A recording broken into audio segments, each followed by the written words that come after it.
안녕하세요. 저는 올해 60대 중반의 남성입니다. 몇 달 전에 저에게 아주 충격적인 일이 일어났어요. 지금 생각해봐도 어떻게 이렇게 감쪽같이 속일 수 있나 싶습니다.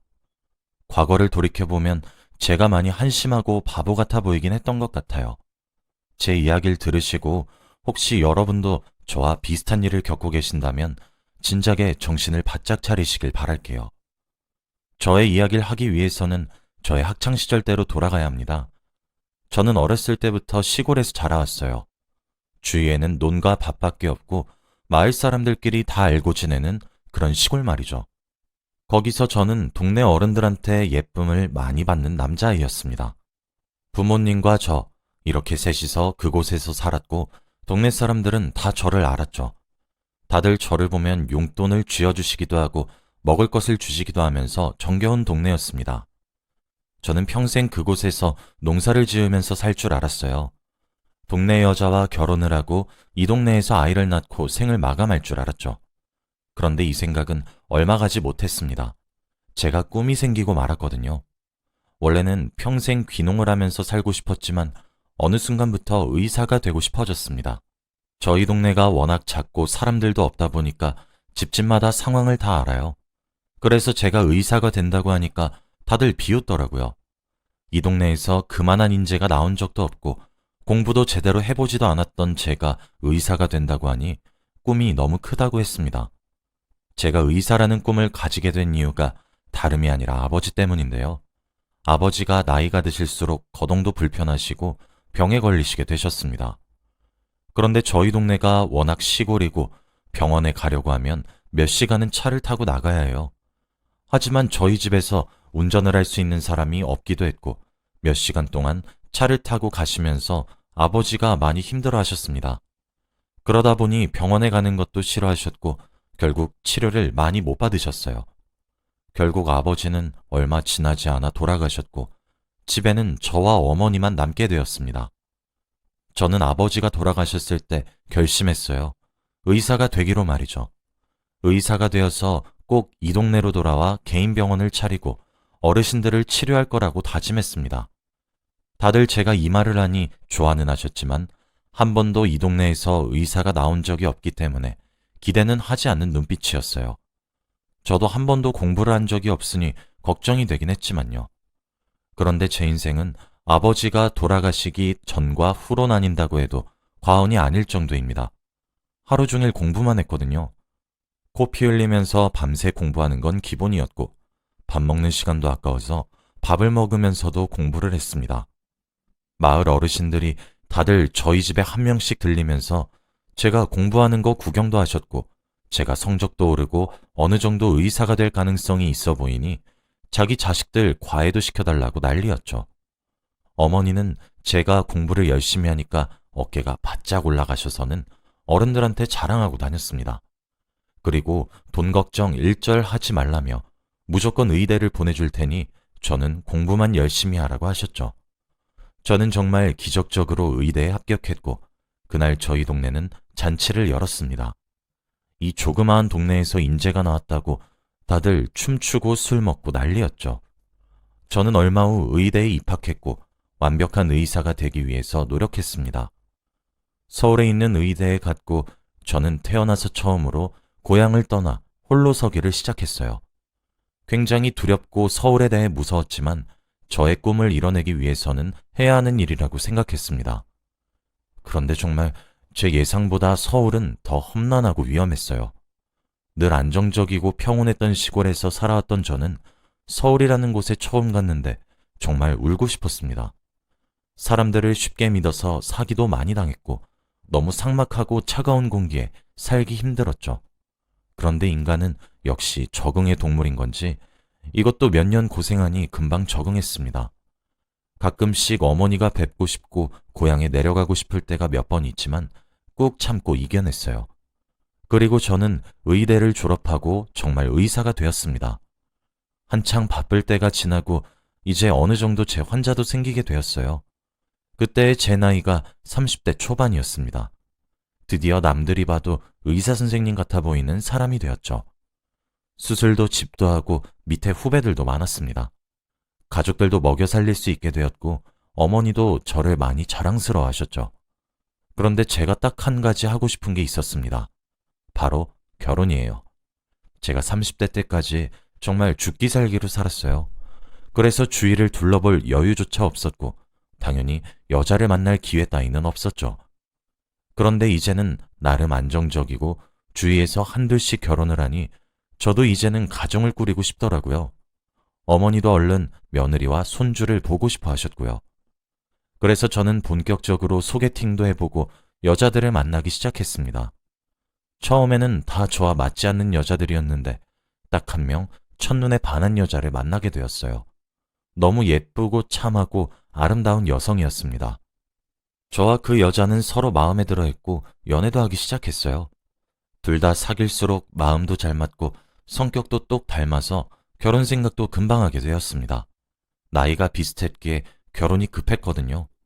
그런데 여자친구네 집안에서 반대가 아주 많이 심했습니다. 여자친구네 집안은 태어날 때부터 서울에서 자란 부잣집이에요. 하지만 저는 시골에서 태어나고 자란 다음 서울로 상경한 사람이라서 안 된다고 하더라고요. 그리고 의사이긴 하지만 집안과 출신이 좋지 못해서 결혼은 안 된다고 했습니다. 집안 차이가 너무 난다고 하면서 말이죠. 솔직히 틀린 말은 아니었지만 저는 자존심도 많이 상했고 이 여자를 놓치고 싶지 않았습니다. 그런데 여자친구도 저와 같은 마음이었는지 저희는 집안의 말을 무시하고 마음대로 결혼을 진행했어요. 혼인신고도 했고 신혼집도 알아서 구한 뒤 결혼 생활을 시작했죠. 저희가 이렇게 막무가내로 나오니까 여자친구네 집안에서도 꼬리를 내리시더라고요. 아무튼 저희는 어찌저찌 해서 결혼 생활을 시작했고 이제 앞으로 행복만 할 줄 알았습니다. 그런데 이 행복은 얼마 가지 못하더라고요.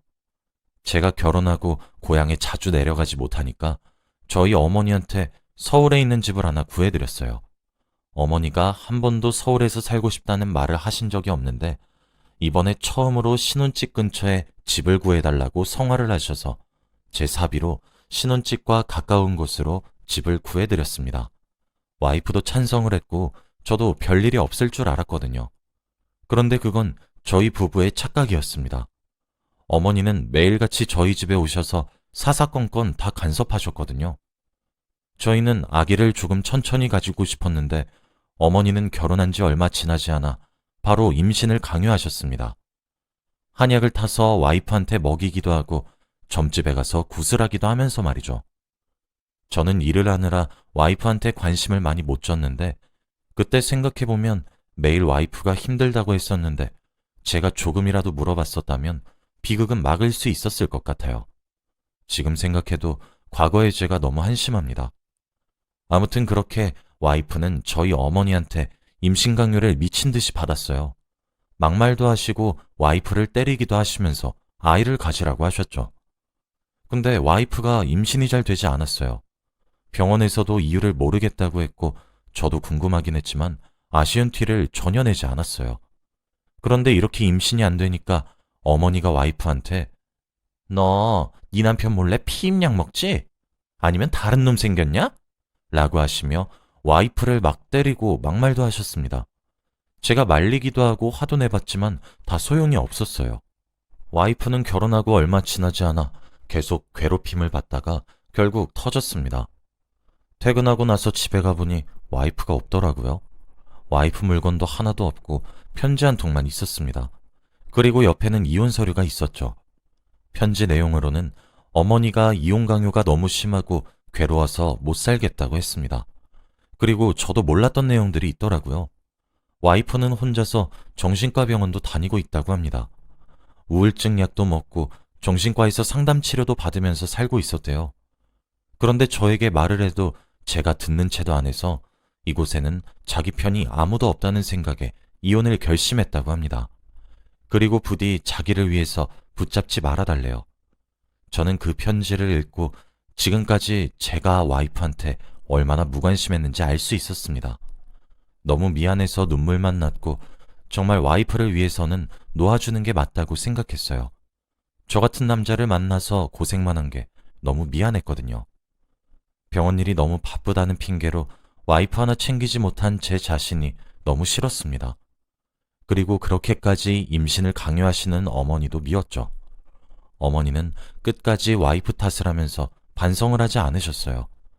저는 결국 이혼 서류를 제출하고 와이프와 갈라섰고 혼자 살았습니다. 어머니는 다시 고향으로 내려가셨고요.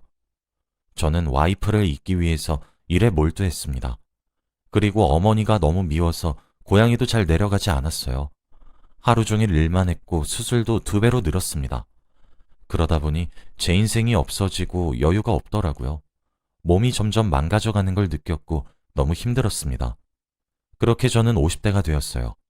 결혼은 진작에 포기했고 저는 아내와 헤어진 후 한 번도 여자를 만난 적이 없습니다. 그리고 고향으로 돌아가서 제 꿈을 위해 병원을 차리고 싶었지만 어머니가 있는 곳으로 가기도 싫었어요. 그런데 그때 친구 한 놈이 저에게 소개팅을 시켜준다고 하는 겁니다. 의사 일을 하다가 알게 된 의사인 친구인데 나이도 저와 비슷해서 최근에 친해지게 된 친구예요. 친구도 의사 일을 하고 둘 다 결혼을 하지 않아서 공감대도 많았습니다. 그런데 저에게 여자를 소개시켜준다고 하는데 잠깐 들어보니 되게 괜찮은 조건이더라고요. 자기가 어렸을 때부터 알던 동네 동생이라고 하는데 한 번도 결혼한 적이 없고 혼전순결이라고 합니다. 그래서 남자를 많이 만나보지 않았고 얼굴도 예쁘다고 했죠. 사진을 보여주길래 봤더니 정말 예뻤습니다. 저는 편안한 마음으로 친해지면 좋겠다는 생각에 소개를 받았고 식사자를 가졌죠. 저와 나이가 비슷해서 그런지 대화도 잘 통하고 의외로 맞는 부분도 많았습니다. 그러다 보니 자주 만나보고 싶더라고요. 많이 만나다 보니 사랑도 싹 튀었고 저희는 연애를 하기 시작했습니다. 그 여자는 카페 사장님이라고 했고 카페에 놀러가고 싶다고 말을 하니 아직 오픈한 지 얼마 안 됐다며 오지 말라고 하더군요. 아무튼 저는 그 여자와 연애를 하면서 해달라는 거 다 해줬습니다. 전 아내가 문득 생각이 나서 제가 해주지 못했던 거 지금 여자친구한텐 다 했어요. 사달라는 거 다 사주고 먹고 싶다는 거 다 먹게 해줬죠. 명품백, 명품옷 등등 가리지 않고 다 사줬습니다. 그러다가 제가 병원 일이 너무 바쁘니 자주 못 만나서 결국엔 카드까지 줬어요. 매일같이 몇백만 원을 편하게 긁는 게 조금 찝찝하긴 했지만 그래도 이렇게 해줘야 나중에 후회되지 않을 것 같아서 별말하지 않았습니다. 전 와이프에 비해 성격이 착하고 예의가 바르진 않았지만 그래도 저와 잘 맞았어요. 연애를 하면서 제가 병원 일이 바쁘다 보니 같이 있다가 자리를 뜬 경우가 대다수인데 그때마다 다 이해를 해준 사람이었거든요. 아무튼 저는 이 사람과 연애 끝에 결혼을 하기로 했습니다. 둘 다 나이도 얼추 찼고 평생 같이 살 사람이 있으면 좋겠다는 생각을 가지고 있었기에 혼인신고만 하고 저희 집에서 살자고 했죠. 다행히 여자친구도 좋다고 해주었고 결혼하기 전에 그래도 어머니에게 인사를 드리면 좋을 것 같아서 내키진 않았지만 고향으로 내려가 인사를 시켜드렸습니다. 그런데 어머니는 제 여자친구를 보고 썩 좋아하지 않으시더라고요. 제가 집에도 잘 안 내려오는데 여자친구 만들어서 오니까 속상해서 그런 줄 알았습니다. 그런데 그 이유가 아니더라고요. 어머니는 저를 따로 부르시더니 다른 사람이랑 살아도 저 여자는 절대 안 된다고 했습니다. 제가 왜 그러냐고 따져 물어도 계속해서 안 된다고 말만 하시고 그냥 마음에 들지 않는다고 하더라고요. 그리고 이번 한 번만 자기 말 믿으라면서 뭔가 안 좋은 기운이 있다고 했습니다. 저는 과거에 어머니 말을 믿고 전 와이프를 놓친 기억이 있어요. 지금 그때만 생각해도 화가 불같이 납니다. 그래서 저는 과거의 일을 다시 일으키지 않기 위해 제 고집대로 하기로 결심했어요. 저는 어머니의 말을 무시하고 여자친구와 혼인신고를 했습니다. 어머니는 가슴을 퍽퍽 치시면서 아들을 잘못 키웠다고 신세한탄을 했지만 저는 아랑곳하지 않았죠. 그리고 여자친구는 저희 집에 와서 같이 살게 되었습니다. 와이프와 저는 둘 다 50대였는데 기쁜 소식이 찾아왔어요. 바로 아내가 임신을 했다는 소식이었습니다. 저는 너무 기뻐서 이리저리 뛰어다녔죠. 그런데 50살이 넘어서 아기를 가졌다고 하면 주위 사람들의 시선이 차가울 것 같아 자랑은 하지 못했습니다. 하지만 아내를 소개시켜준 친구는 어떻게 알았는지 저에게 먼저 말을 해주더라고요. 임신한 거 축하한다고 하면서 말이죠. 그때는 조금 놀랍고 당황스럽긴 했는데 그래도 아내가 따로 말해주었나 보다 하면서 넘겼습니다. 아내는 임신을 하고 집에서 휴식을 취해야 하는 사람이 계속 밖으로 나다니더라고요. 카페에 출근을 하러 가기도 하고 친구들을 만나러 다니기도 했습니다. 그래서 제가 아직 임신 초반이니까 너무 무리하지 말라고 했죠. 그리고 제가 있는 병원의 산부인과를 다니라고 했습니다. 하지만 아내 말로는 병원 사람들 다 제가 아는 사람이라 다니기 민망하다고 하더라고요. 병원에 젊은 임산부밖에 없어서 눈치가 보인다고 합니다. 그러면서 저에게 한 가지 제안을 하더라고요. 임신하는 기간 동안 친정집에 있다가 오겠다고 했습니다. 장모님의 보살핌을 받으면서 임신을 하고 싶대요. 그리고 동네에 있는 산부인과를 다닐 테니까 걱정할 필요가 없다고 했습니다. 저는 많이 당황스러웠어요. 제가 그럼 산부인과도 같이 다니겠다고 하니까 오지 말라고 하는 거 있죠?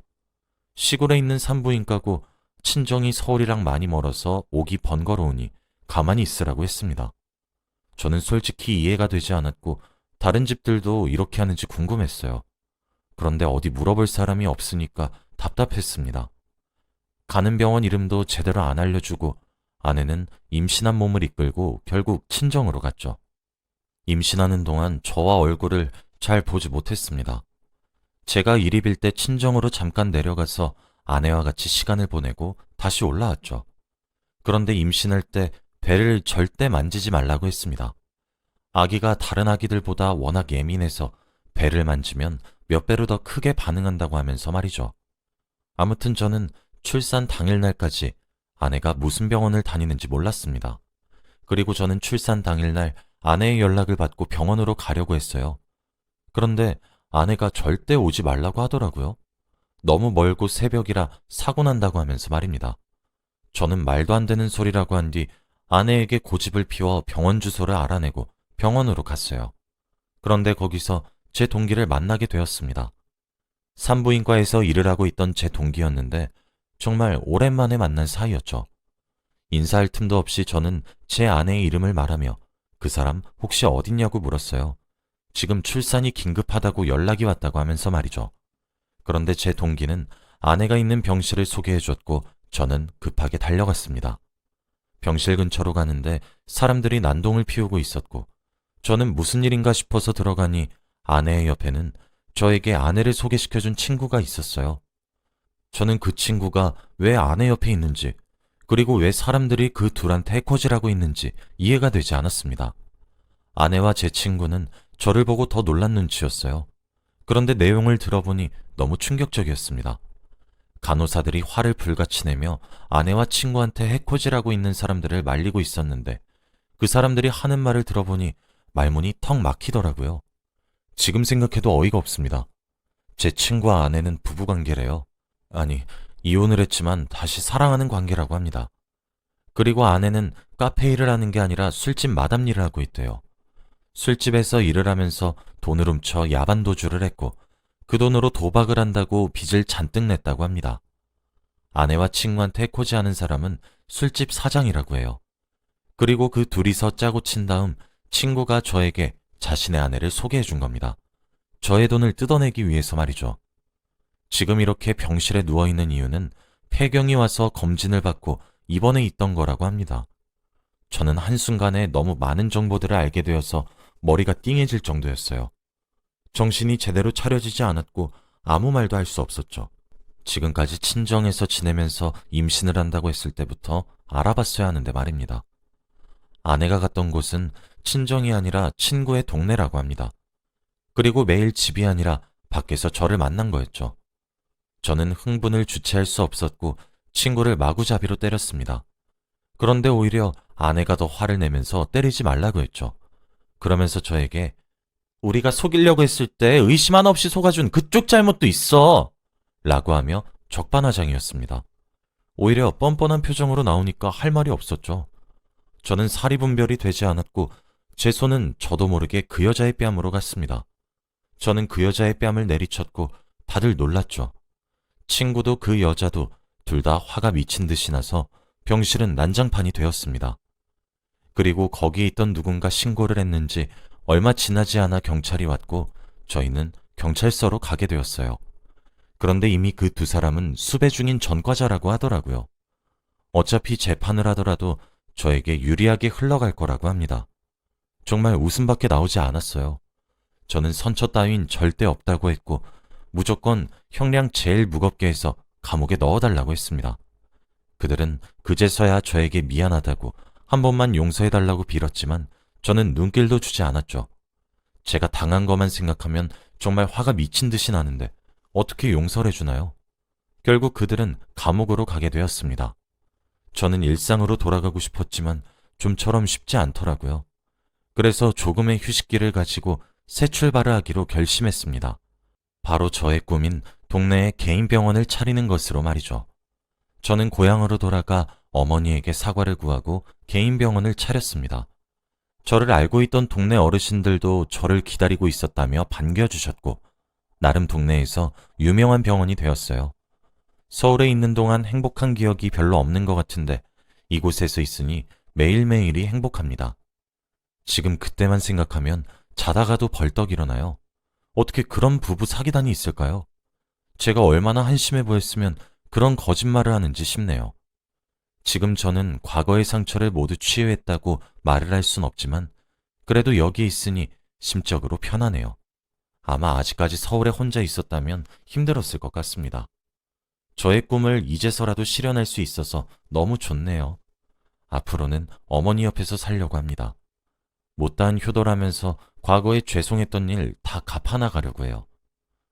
여러분도 혹시 이런 일이 있으신 적이 있나요? 사람 함부로 믿지 마시고 항상 의심하시길 바랍니다.